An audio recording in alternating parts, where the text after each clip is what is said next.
বৃষ্টি ফুরিয়ে গেলে ছাতাটাকেও বোঝা মনে হয়।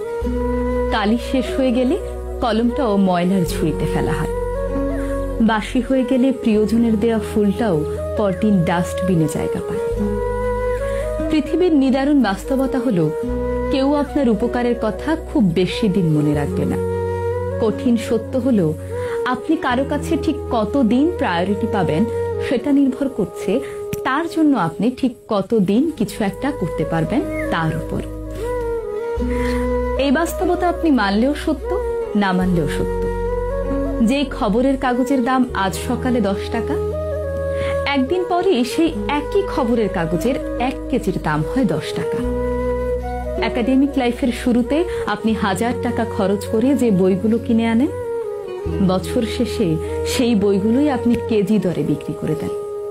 সময় ফুরিয়ে গেলে এভাবেই সব কিছুর দাম কমতে থাকে। আমরা আপাদমস্তক স্বার্থপর প্রাণী। ভিখারিকে 2 টাকা ভিক্ষা দেওয়ার আগেও মানুষ চিন্তা করে ঠিক কতটুকু পুণ্য হবে।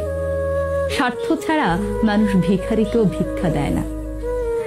এত কিছুর পরও চলুন না, একটু হেসে কথা বলি, রাগটাকে দমন করি, অহংকারটাকে কবর দিই।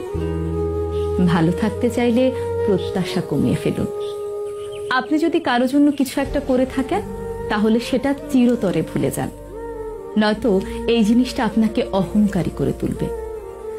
আবার কেউ যদি আপনার জন্য ছোট্ট কিছু করে থাকে, তবে তা সারা জীবন মনে রাখুন। এই জিনিসটি আপনাকে বিনয়ী এবং কৃতজ্ঞতা বোধ সম্পন্ন মানুষ হিসেবে বাঁচিয়ে রাখবে।